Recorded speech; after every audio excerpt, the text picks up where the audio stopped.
button. Well, okay, I guess it's me. I am Meryl Schaefer. I'm one of the original founding members of our group. It started back in 2017 and blossomed tremendously. We are all small businesses with one goal in mind: to share our ideas and anything that we can do to make the senior community a better place to live. And that's literally what we mean. And we have 2 meetings a month. One is a speaker, one is networking, and you get to meet a lot of other great people. We don't charge any fees, and there are no requirements. Just show up if you wish to. Thank you very much, Steve. Great. And we'll make sure, just so everybody knows, we're recording this discussion today, and then we'll make sure to put a link in to the Senior Service Alliance website so that if you're not part of their group and you'd like to get involved, you'll be able to access that along with the recording, the chat, and the resources that our panel members are going to provide. Joe, Michael. You just took the words right out of my mouth, so thank you. Okay. Joe, Michael, and Rebecca, would you like to say a few words before we kick things off today? I would add to what Meryl has already said, that the Senior Services Alliance is a very welcoming group. I like to describe it as, when you come to one of our meetings, it's like a warm hug. We're all about finding ways to improve what we do and provide better services to our senior community. Great. We're a very cohesive and focused networking group. Yeah, I would add to that. Thank you, Steve, for letting us join you today. Very excited to be here and be part of this discussion. I've thoroughly enjoyed my time on the Senior Services Alliance group and all the discussions that we've had and the speakers. So I'm sure today will be amazing. All right. So that makes you clean up there, Michael, and then we'll welcome our speakers. Yes, and I'm the guy who runs the background and the tech for Senior Services Alliance. So if you sign up on our website, I'll be sure to add you to our constant contact so that you can get notifications of all the upcoming meetings and anything else that we're going to be sponsoring in the coming future. Besides that, my wife and I teach senior adults how to use computers and the internet and to increase their technology skill in a sessions called Wacky Tips. Wacky stands for Windows, Android, Computers, and Internet. And I want to thank you, Steve, for hosting this. Takes a load off my mind, at least for this week. Great. Oh, you bet, guys. And then for those folks, because I sort of say that these partnership events, they're like, remember the episode of Laverne and Shirley in Happy Days when the two shows would kind of blend together? That's kind of what we're doing. So for the folks that are out there from SSA that aren't familiar with Positive Aging Community, what we are is we publish the source book, we host weekly discussions, we're supported by our Positive Aging Community champions who represent housing, aging in place, and resources. And you can see a bunch of them there that are featured. And if you're in the senior living world, today at noon, we have a really great discussion on employment branding in senior living. And if you don't know what it is and you're in senior living, tune in because this is really important. But next week, we're going to have our most popular discussion topic in our discussions is solo aging. So if you go to proaging.com or positiveagingsourcebook.com, you can connect with us and see our schedule. And like I said, we'll send out a link to everybody here later in the morning of the recording and links to SSA and ProAging. So with that, let's welcome to the stage Jan and Laura, and let's get to know them a little bit better and dive into this topic of downsizing made easy. Thank you, Steve. Good morning, everyone. We're so happy to be here. Yeah. I'm Jan Brito, and my partner, Laura Quigley, is here. I believe. Great. I can't see her, but I'm sure she is. Nope, she's here. And let's, I tell you what, so what we're going to do is we're all going to jump off the stage here. And then we are going to turn things over to the two of you. And while we're sort of cleaning things up here, if you want to give us a little bit of your background and what led you into this area, and then I'll turn things over. But before I do that, I want to make sure that we remind the audience that we want this to be interactive. So if you've got questions, comments, things that you'd like to contribute to this dialogue, by all means, type those in. Absolutely. We welcome questions at any point, and we'll stop periodically throughout our conversation. And again, at the end, I'm sure we'll have time for Q&A. I just popped a participant workbook in a PDF file into the chat. If you want to open that or download it and print it, you can take notes as we go. So again, I'm Jan Brito. My business partner is Laura Quigley, and together we are Capital Senior Solutions, which is a division of Brito Associates of Compass. We're licensed as realtors in Maryland, DC, and Virginia for about 17 years. And in recent years, we found ourselves working more and more with seniors, and we sought a higher level of education in dealing with this demographic. We, through research, discovered the Seniors Real Estate Institute out of Oklahoma City and spent a year taking a very, very rigorous high-level education course on dealing with this demographic, the many facets that are involved. Had many exams along the way. We had to do focus groups. We had to get letters of reference. We had to visit different types of senior communities and document those tours. Lots of reading, lots of research. And then while anyone can take the coursework from Seniors Real Estate Institute, for those who want the designation as a certified senior housing professional, you have to sit through an interview process with the review board, because they want to make sure that not only did you pass the coursework, but that you have a heart for serving seniors. And fortunately, we passed. So we are certified senior housing professionals. I believe we're the only realtors in the Mid-Atlantic with that designation. And we went on further to get the certified senior downsizing coach designation, because many people, as I'm sure you're all aware, when they first start downsizing, it's so overwhelming, and it can take them quite a while to even take the first step. So we're here to be able to coach people through that process and help them make their own decisions. So we teach these seminars once a month, not only Downsizing Made Easy, but other topics of interest to this demographic once a month. And we're also asked to speak, such as this, as speakers for other organizations. Our goal with these seminars, we don't market ourselves as realtors on these seminars. We are simply here to educate first and foremost, and then to empower.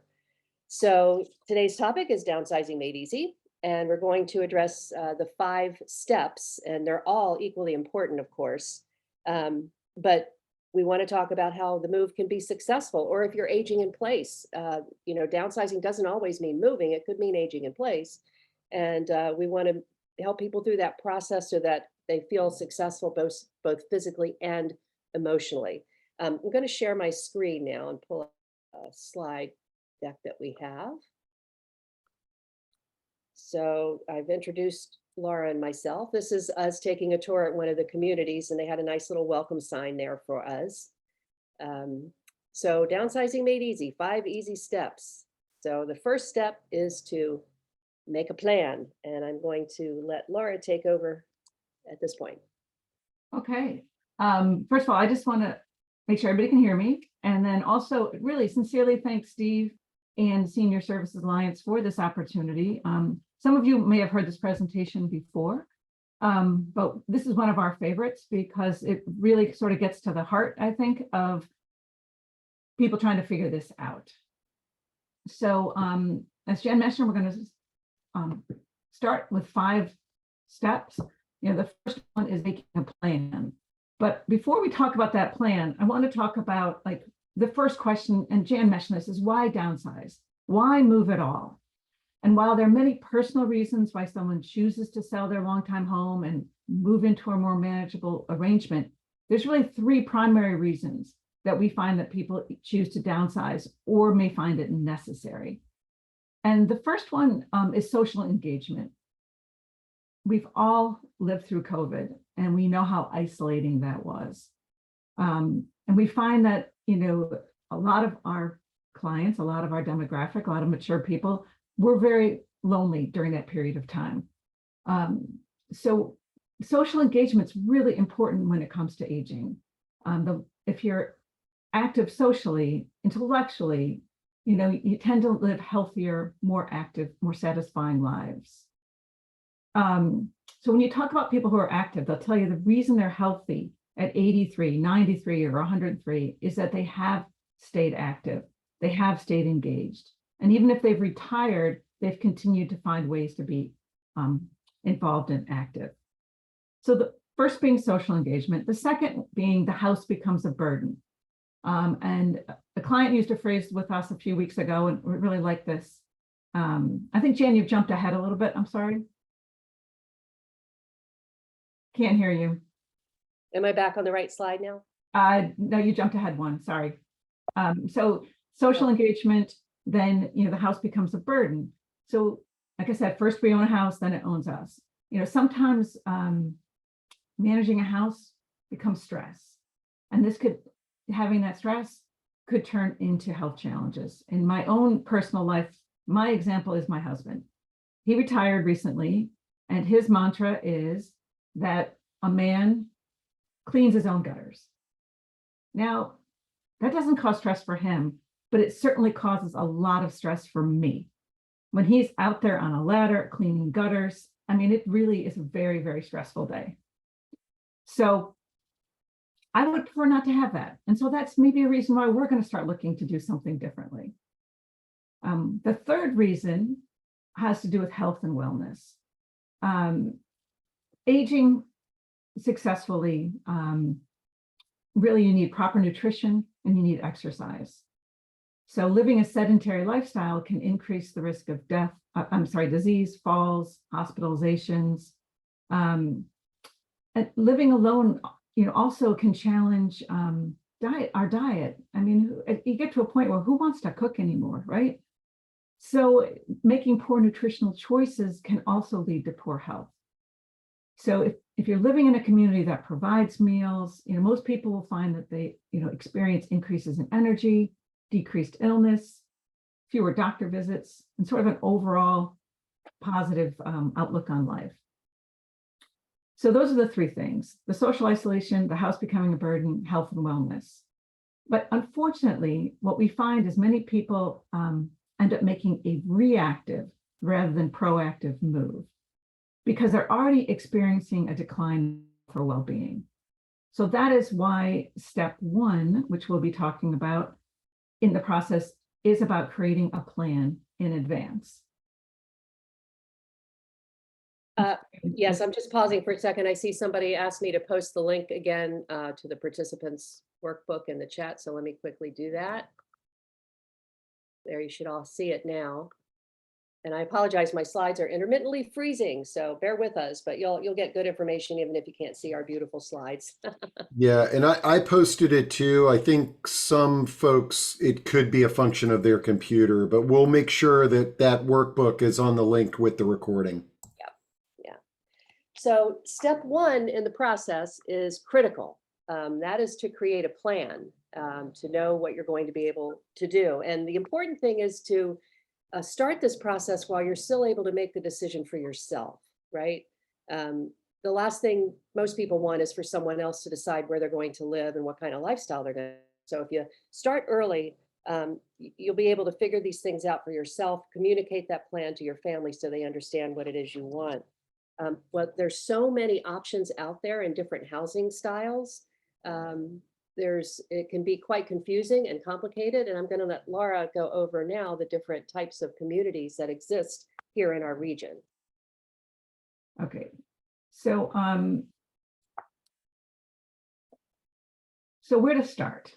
It may sound easy, like, okay, make a plan, but how do you start making that plan? So you don't have to move today, tomorrow, next year, even the following year. In fact, you don't even have to move at all. The point that we're trying to make is you want to have control over that decision.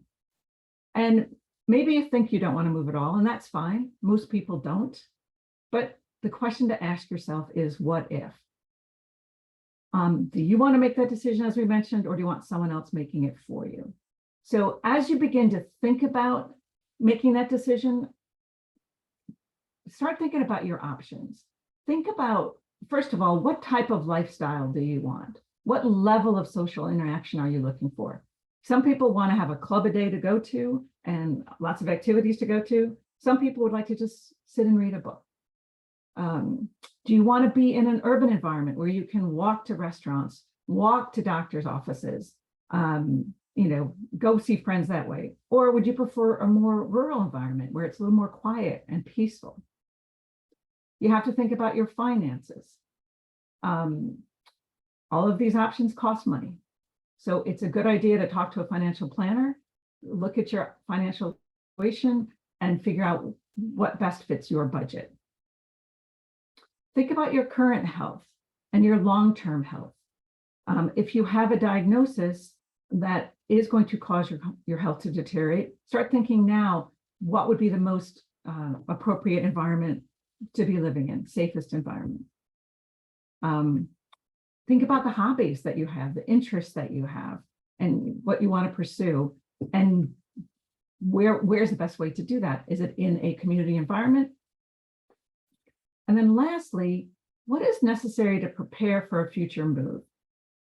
Oftentimes we hear from people that they want to move and live near their kids, which is someplace else in the United States, which is, start thinking about that now. When you go out to visit, you can start thinking about, what are your options? Do you want to live with your children? Do you want to live in a community? What's available near the areas that you want to potentially move to? And start thinking about that. So now I'm going to talk about the options. And I love this slide because I look at this woman's face and she's confused. And we recognize this can be confusing. You hear a lot of these terms thrown around and you don't really know what they mean. So I'm going to walk you through the terms. I'm going to give you some examples of these communities in our local area. I'm not promoting one community over another. I'm giving you an example such that when I'm just describing it, you might have a friend who lives in one of these communities, and then it will make sense. You can say, oh, that's what they mean, or that's how someone's living. So the first thing is, not everybody wants to move to a community. Maybe just this long-term family house is just too big at this point. It's just too much maintenance. It's too much cleaning, and you just want something more manageable. We're lucky to live in an area where there are so many options. We have apartments, condominiums, townhomes, all which would be conducive to someone moving from a larger to a smaller space. We also have neighborhoods that are very conducive to aging in place, whether it be in your current home or whether it be into a smaller environment. There's a concept called villages that not everyone is aware of, but villages are a grassroots movement of neighbors helping neighbors age in place. And in Montgomery County alone, there's over 26 different villages. There's ones in Friendship Heights, Bethesda, Chevy Chase, Rockville. And in fact, Jan volunteers at the Chevy Chase Village and helps drive local residents to appointments, people that no longer feel comfortable or want to be driving. So that is, an option to think about. There's also the 55 and over communities. These are the planned adult communities. Now, throughout the United States, there are so many of these. Unfortunately, in our region, there really are not that many.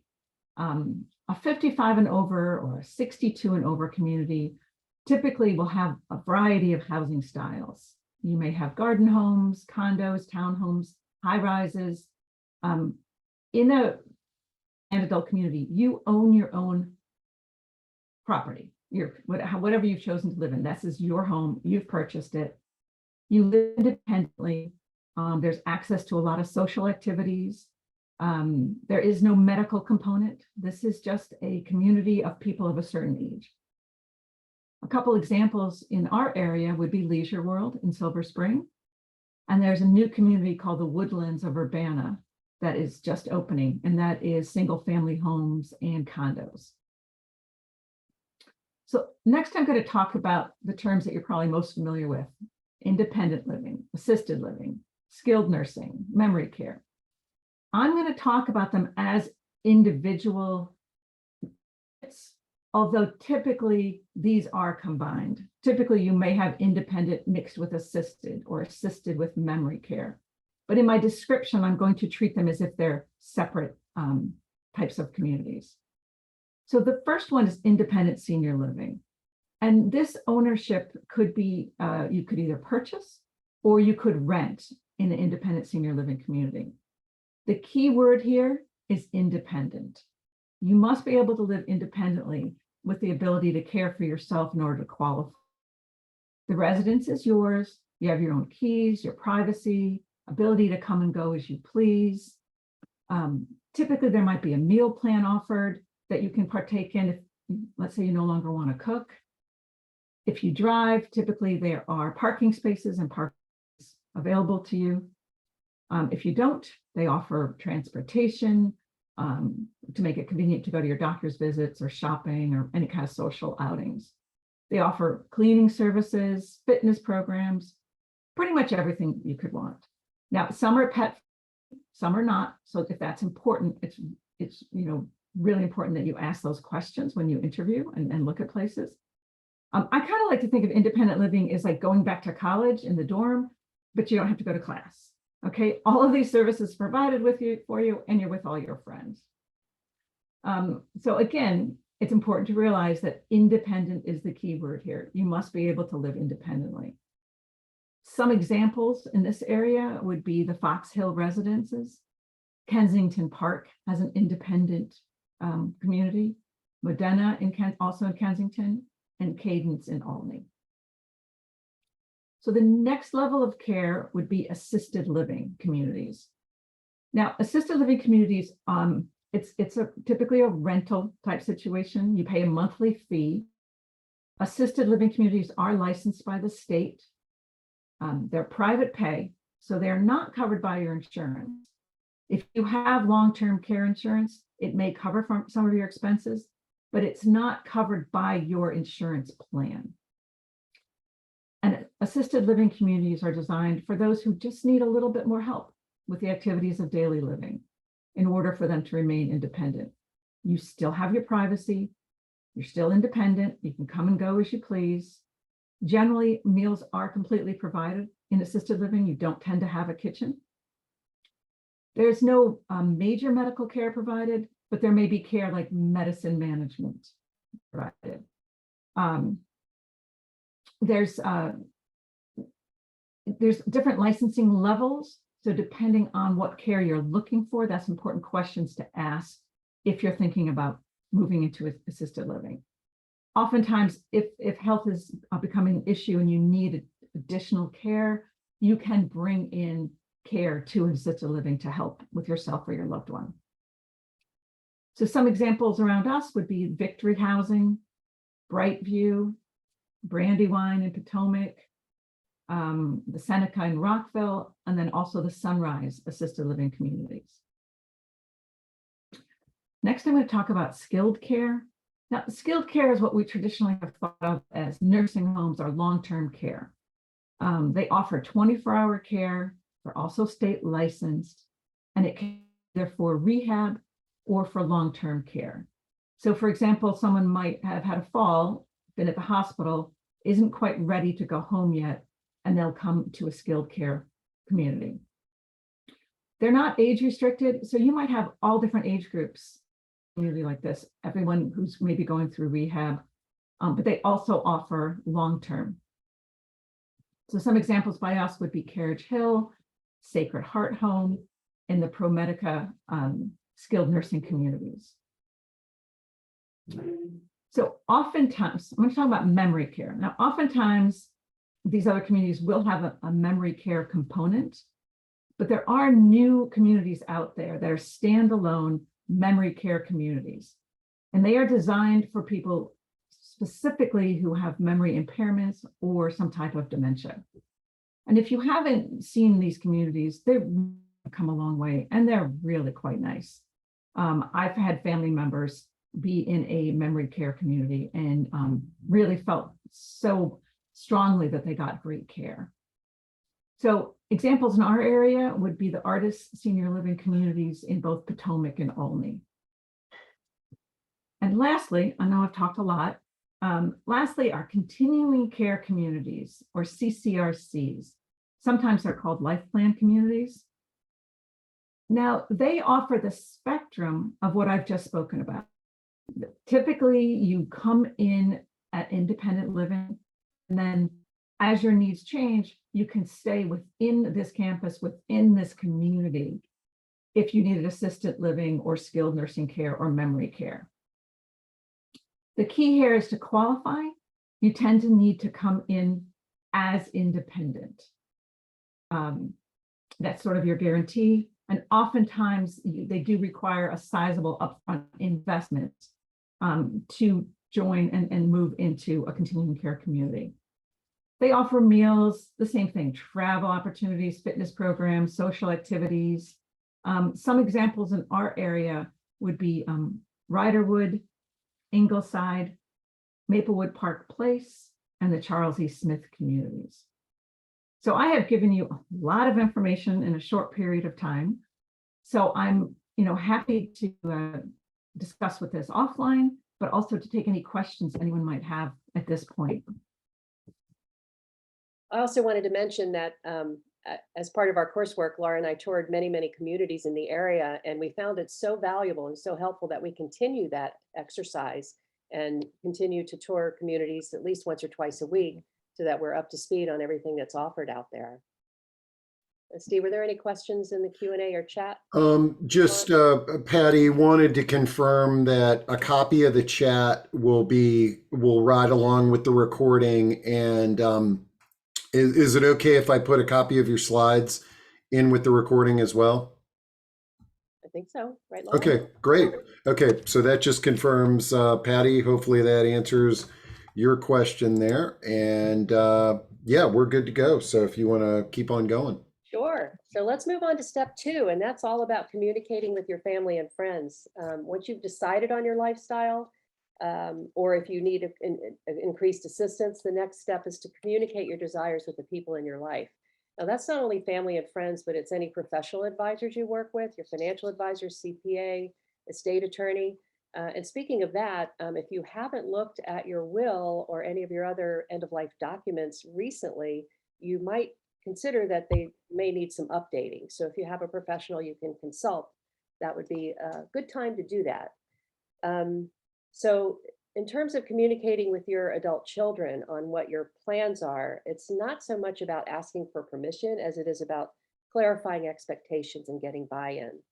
So sure, not all families communicate effectively. Now, maybe this is just my experience, but we found that clients who make the decisions in advance and inform their children or their support system have a much simpler and hassle-free move. Our Downsizing Made Easy guide is something we provide to clients when we first meet with them for a consultation, and it contains some helpful forms that you can use for this process. As well, in the participant workbook that was posted in the chat, and actually I have one here. Here's a sample letter. Here we go. Sorry about that, sample letter. All right, so you can just list your communities here that you've visited, what the address of the floor plan, apartment size, forth, and let them know what your decision process is. You want to share your living arrangements. You want to create a document that outlines your wishes and expectations. The last thing you want for your family is, for something to happen to you where you can't make the decision for yourself and they don't really know what you want or what would make you happy. So it's important to start the process early and then communicate effectively to your family and friends.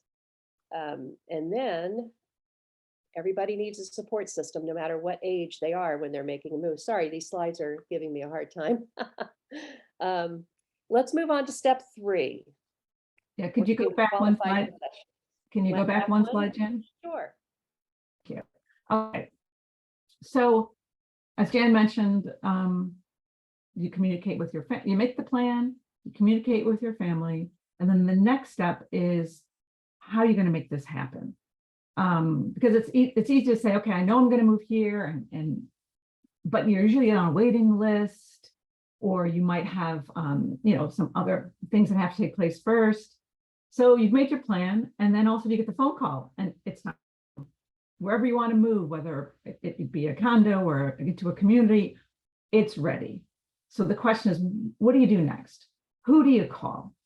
And the key is to surround yourself with professionals that are familiar with this type of move. And there's a lot of people out there that work, and I think a lot of you are probably on the call today, that work with this demographic, with this community, to help make sure that this is an easy transition. Not everyone is going to move from their homes. Some people are going to decide to age in place. So that's also where you can start looking at what sort of support that you need. I'm going to look at this from the perspective if you have made the decision to move. So we're going to look at and talk about like who can help you. So here's just a few examples of the types of people that you might need help with as you make through this. And I think the important thing is in making this plan is to do it now, not when the actual move is going to take place. For example, earlier I mentioned the financial planner. Once you know where you want to go, you obviously have to figure out how to pay for it. So it's important to talk to your financial planner ahead of time. Make sure that that's taken care of. And to be honest, this is a place where a lot of people might stumble or might sort of find themselves feeling like, I don't know what to do next. So that's why we've prepared this list, and we could certainly help people through this. We have vetted people that we work with, that we feel comfortable with to help our clients. But there is one person on this list, or one category in this list, that I want to talk to a little bit, and that is the title of move manager. Jan and I are not move managers, but we find this role as so valuable to our clients. And I think the best way to try to describe what a move manager does is to just tell your story of one of our recent clients. But it was a single woman who was selling in the family home and moving into independent living. So she had a lot of stuff, which we all have, to try to think about, try to figure out. She was moving from a larger space to a smaller space. So she had to figure out how would all of her things work in her new space. So we introduced her to a move manager. The move manager worked with her to figure out what were the things that were most important to her to take with her to her new space, created a floor plan where all the furniture could move, where the artwork could go, where all of her possessions, her treasures could fit into this new space. So next step is the actual move. So about a day before the move, her daughter arrived. And I like to say that her daughter kind of swooped in. And that's because her daughter was a fixer. I believe we all people in our family. I believe I am one of these people in my family. I just assume I'm going to show up and I'm going to take care of everything for everybody because I know what I'm doing. So her daughter arrives and she's going to pack boxes and help mom move. And so the morning of the move, we went over and met with the move manager and the daughter and the mom. And that daughter was ready. She had her sneakers on, her jeans, her sweatshirt. She had the tape out, the boxes. She was ready. And we had to explain to her she didn't need to do any of those things. That was all taken care of. Everything that was going to be moved was already organized and planned. So the movers were there just to pack the items that were going to go to the new place. So instead of any tension, arguing with mom about what she should take and not take, they went out to lunch. Let the movers do their thing. Then they went and did a little shopping for the new place. Came home. They were able to spend the night in the current home because a lot of the furniture was not going. The next day, little mid-afternoon, they went to the new home, the new independent community. And it was like an HGTV, reveal, like the door opens and it's done. Like the pictures are hung. The bed is made. The spices are in the spice rack. The towels are in the closet. Like mom can just move in and go to sleep there and live there and not have to worry. The daughter was amazed, to be honest. And then your question is, well, what about all that stuff back at home that she didn't take? Usually give it a little while just to make sure there's nothing missing, that she doesn't get settled in and think, oh, I wish I had something. Then the move manager can help at that point figure out what to do with the rest. Either maybe it's going to go to another family member. Maybe it's going to be donated. Maybe it's time for it to be trashed. But we'll figure out those next steps. So it really helps reduce the stress. And like I said, if you're thinking about a move, please interview people who do these types of jobs. You know, we have people we like, we can share names with you just to learn about it, because you could put that all in place well in advance of any move. And in fact, they could also start doing helping you like with homework ahead of time, you know, going through closets and things like that. So that's sort of our thoughts of the different types of people you need help with. We're happy to help you point you in right directions. But again, do it early. So now I'm going to hand it off to Jan to talk about the next step, which is what to do with everything. The stuff, yes. I just want to say one more thing about move managers. The difference they can make is absolutely amazing. I recently signed a listing with a woman whose mom had passed away, and she was almost paralyzed as to where to start. And it wasn't until she met with a move manager that she suddenly felt empowered and has made an appointment with them and has dates in line, and she's ready to go now. It just gave her so much clarity to know that there was someone who could take care of those details for her. So it made a huge difference. So what to do with all the stuff? I mean, typically when you think about downsizing, whether or not it's to age in place or move, you're paralyzed by what to do with all the stuff, right? Maybe you've lived in your home for 30, 40, 50 years, and you've accumulated a lot of things. The first thing to do is to start thinking about sorting what you want to keep, what you don't want to keep, what you might want to donate, things that need to be disposed of or junked perhaps, things that have sentimental value that you might want to pass down to your family. Speaking of donations, Steve, I believe after this is going to share a document with you all that I provided that has donation resources of all different types around Montgomery County, as well as how to dispose of hazardous waste materials. So that's a really good resource to have at hand. So when you start thinking about, sorry about that. When you start thinking about the stuff, some people might want to do a yard sale, right? You see yard sale signs all the time. But the reality is that with the work that goes into a yard sale and the labor and the stress and the time, there really isn't very much of a return. So we don't typically recommend yard sales to our clients. You might think about estate liquidators. We can refer you to folks who do that. As a matter of fact, we have an event coming up in September, a sort of a takeoff on the Antiques Roadshow. Daniel Sanders of For Sales is going to be there, and you can bring collectible items and he'll appraise them right on the spot. If they're too large, you can bring a photo. So that should be a lot of fun. So that's one option. And then again, something that move managers can help with is if you have items to be donated, they can make sure they get to those different donation points and arrange for the pickup and so forth.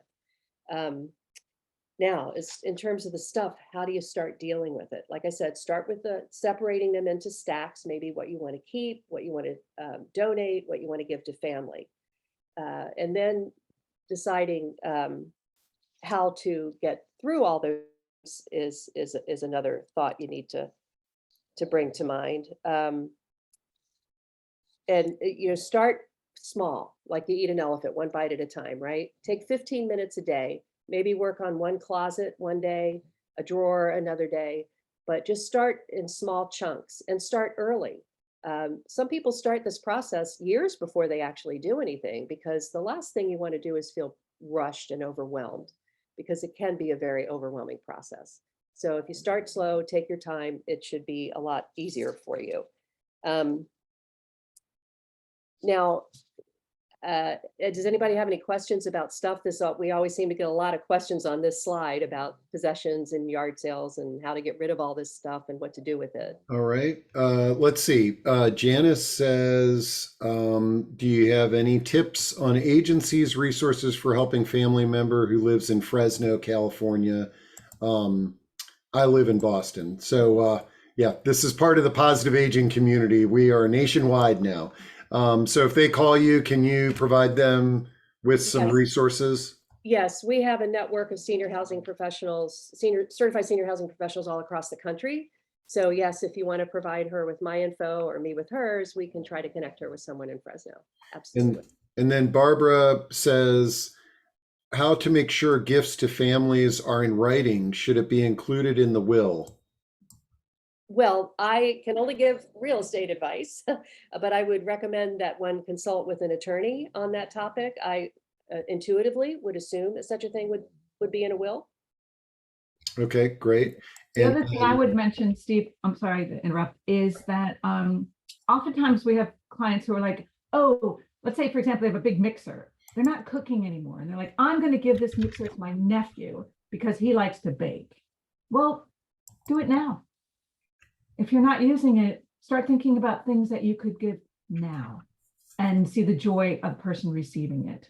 And will also help you feel less stressed because it's one less thing to worry about when it comes time to move. But think about things that somebody might enjoy using currently.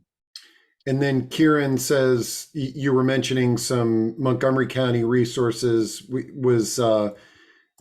They were interested in resources in Fairfax County. And Kieran and everybody in the audience, if you know of good resources, this is a great way to use the chat, is just drop in folks that, that Jan and Laura are talking about. If you've got some folks that you work with, I'm also going to put a link on there with our positive aging community champions that are basically provide the services in every category that Jan and Laura have talked about. And let me see here. Okay. Dixie always has some great advice here. And she says, don't be fooled by granite and drapery in the lobby of a life plan community. Ask about the nursing staff, ratio of caregivers to residents, staff retention. Most of my clients need additional private CNAs to supplement their care in some of these communities. Another option, age in place, share your home and resources with younger people, which is a win-win. Seen it happen and it works. So just that's in chat if anybody wants to read that. Okay, I think and then we've got some aging life care managers on the call. Margie Hissel Arnold is there, and you can connect with her. And oh, this is great, folks. You're using chat the right way. There's some great resources there, and like I said, we'll drop stuff into. We'll make sure that all of this transcript is included with the recording. And then the last one, and I'll let you get back to your program here, is Audrey Rose says, are there professionals who help you sort and discard? I need to empty a large storage facility. Yes, absolutely. That's something move managers can help with. Also, professional organizers might be a good resource for that. I'm not sure what part of the country that person is in, but if they're local, we'd certainly be happy to help. And if not, then we could potentially find resources around the country. I just want to mention also, back to the issue of stuff and dealing with the house full of possessions.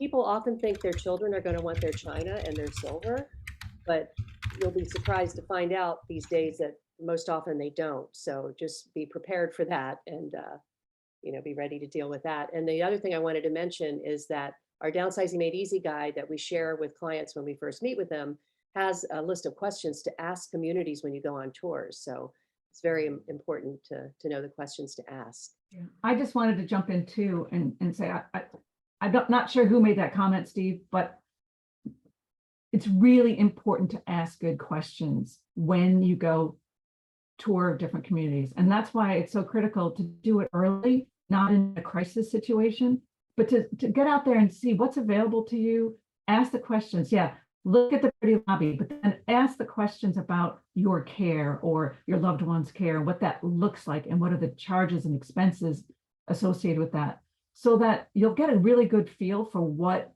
seems to be the best fit for you and your family. And then if and when the time comes that you do want to make a move, you know which direction you want to take. You're not sort of scrambling to see if there's something available. So I thought that was a really good point. And so thank you for making that. And then just to tag on to Jan, I have a house full of stuff from my parents and my husband's parents, and I have a bunch of kids getting married that I thought were all going to take this stuff because they're all starting their new lives. And guess what? Zero, nothing. Nobody wants anything. So it's disappointing, to say the least, but be prepared. Yeah.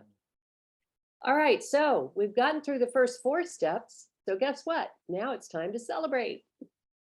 Right. So just as I mentioned earlier, there's 3 reasons why people seek to move. There's also 3 primary reasons that are key factors on how positive you are about this move, and how successful you are about your adjustment in your lifestyle.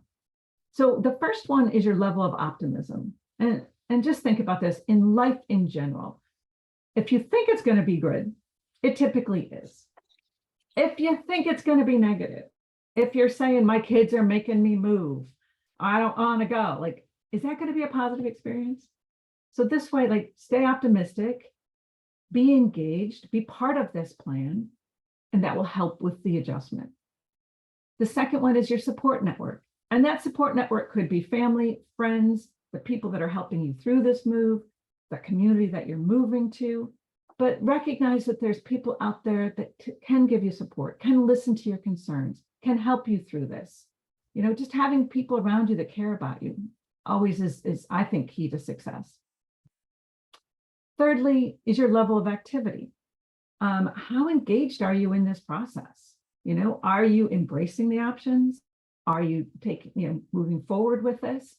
And just will help you adjust. So, as you celebrate your move, remember that you're still going to be adjusting emotionally to a change of scenery. Paying attention to how you feel is important. And if you do need extra support, don't hesitate to reach out to a healthcare provider. Moving is, I think, the number 3 stress factor of all stress factors. So, regardless of how old you are, moving is a stress. So if you could, add that to being in your house 20, 30, 40 years, you're going to have a mix of emotions. So, to stay healthy, physically, emotionally, we suggest, like, do the normal things to stay healthy. Get a good night's sleep, eat right, get exercise. My personal favorite is talk to people about the stress that you're feeling. Let people help you through this. We also recommend that you keep a little journal. I suggest, like, by the nightstand or in your purse or in your pocket, because you're going to think about things that you want to take care of, and just write it down. It'll help. Just write down the things that you need to think about.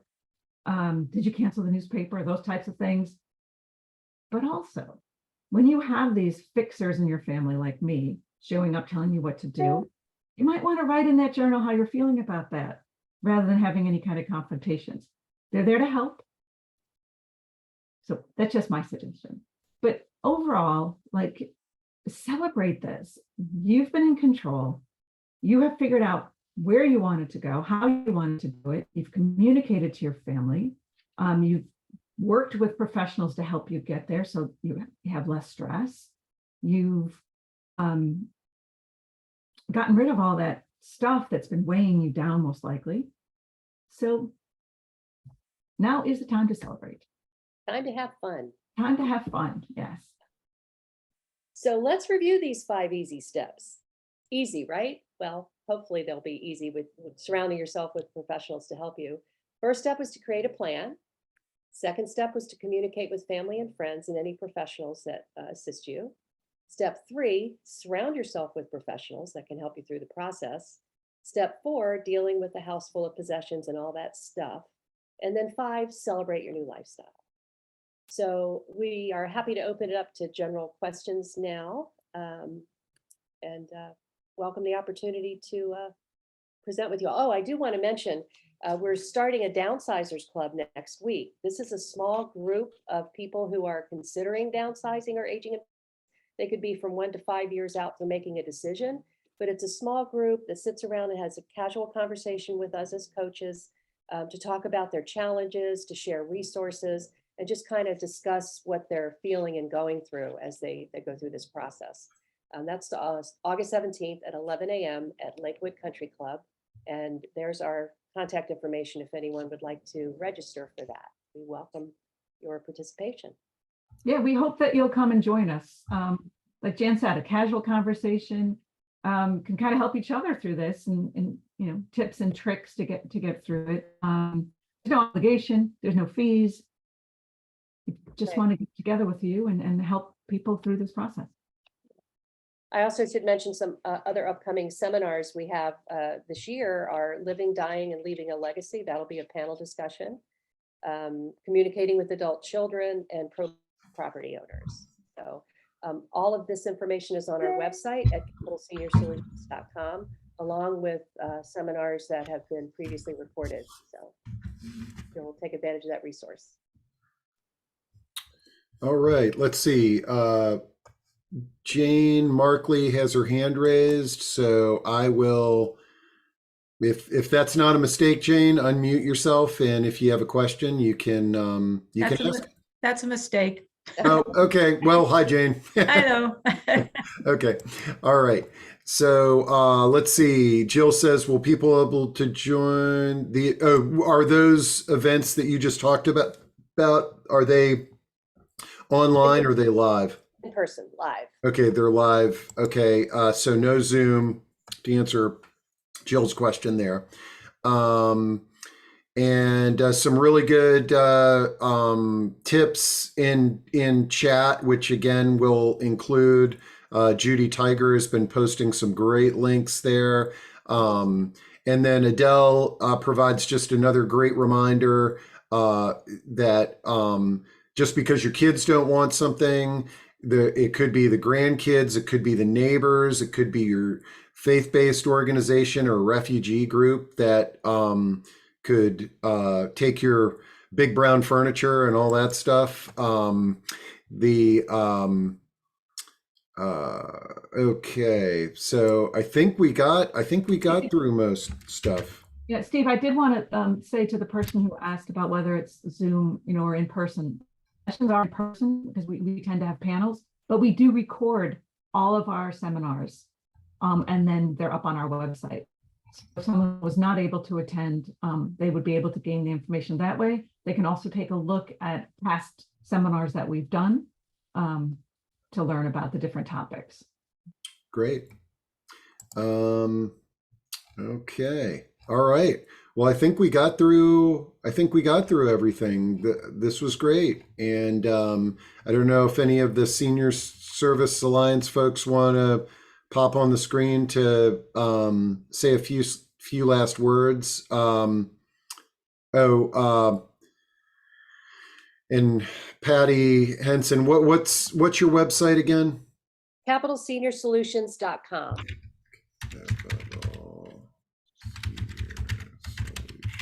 I can put it in the chat. Okay. Oh, there you go. Thank you, Oh, Steve. yeah, thank you. I was about to do that. Okay. Fast. All right. And then let's see. Steve, I have a comment, but you have me blocked from showing my face. Oh, okay. And let's see here. Meryl and Linnell made a comment that, most of the references were in Maryland, and she was asking about your familiarity of Northern Virginia. Well, while I am licensed as a realtor in Northern Virginia, I have not spent time touring Northern Virginia communities. So our knowledge of that geographic area is much less than in Maryland and DC. Yeah, and again, part of this when I do the partnership with Senior Services Alliance, which is primarily a Maryland-based organization. You know, this is part of that Laverne and Shirley Happy Days blending. So my apologies to anybody in different parts of the country or in different regions. I Okay, will- Steve. I'm sorry, I will say that if there's anyone who wants information in Northern Virginia about a particular community or a type of community, I am happy to research and work with you on that. Great. All right. Yeah, Meryl. Okay, well, yes, we are mostly in Maryland, but Michael Ublowski is actually out of Illinois. And for a while, we had somebody from Malaysia who was attending our meetings. Oh, nice. Yes, it was rather exciting. But I think what this whole session has brought to light is networking, talking to others, and finding out the quality people that you really need in order to make not only transitions, but any changes in your life. So it's just something to think about. Great. All right, folks. Well, this was a wonderful discussion and a great way to get the day started. So if anybody on the screen has some closing remarks, otherwise we can wrap things up and I'll get the recording up and online. Steve, I just want to again say thank you to you for this opportunity and to Senior Services Alliance. We so appreciate you guys. And I know that there was a lot of our supporters on this call today. So we thank everyone who supports Jan and I and who supports our seniors. You know, we're all about doing the right thing and helping people through this transition in life. So thanks for this opportunity. All What right. she said. And thank you for being who you both are. It really Excellent. helps all of us. All right, folks. Well, we'll see you at the next one. Bye. Bye. Bye.